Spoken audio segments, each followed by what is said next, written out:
Hello chess lovers, Suren here, and I have another crazy game for you. With the white pieces playing Richard Kujoth and his opponent is John Fashingbauer. The game was played in 1850 in Milwaukee, which is a city in Wisconsin. Kujoth started with e4 and c5 by Fashingbauer. Sicilian defense, here comes b4, white goes for wing gambit, c takes b4, a3. The best move in this position for black is d5, but black responded with knight c6.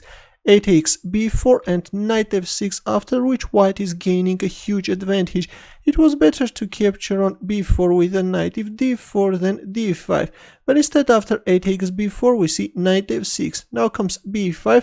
Pay attention please, this is move 5 and still white is only moving his pawns. Knight b8, now comes e5. White pawns are simply chasing black knights. Queen c7, a very cunning move. Now if you capture on f6, then black can play queen e5 check and fork the king and the rook. That's why after queen c7, of course, white played d4. Already white is threatening to win the knight, that's why the knight jumps on d5 square, c4. Again, another move with the pawn, knight b6. Now comes c5, knight d5. And in here, this is move 10, we see the final and crushing move with the pawn, which actually blows apart black's position. Here comes b6. Using the fact that the pawn on a7 is pinned, this b pawn is marching forward. Queen d8, look at this poor queen escaping from white pawns. Now comes rook takes a7. We see the exchange of rooks on a7 and queen a5 check.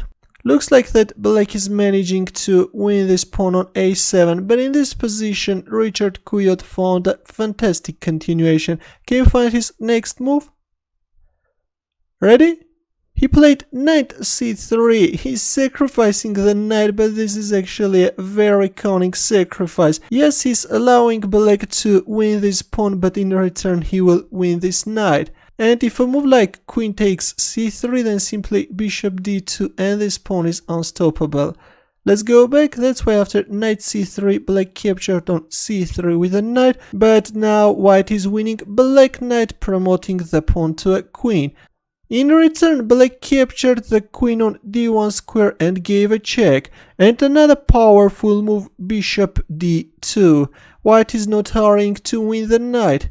Queen d8, of course black should keep his queen on this d8 a5 diagonal, otherwise will get checkmated. That's why the queen retreats back to protect the bishop, but now white is simply capturing the knight and black resigned. White is simply piece up, and this is an easy one position.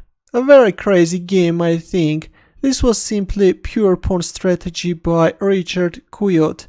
By the way, when the game was published, some Europeans laughed at the rather obvious hoax, though in my opinion the players were making quite real moves. Of course, it will be also very interesting to know your opinion about this game. What do you think? Did this game really happen or not?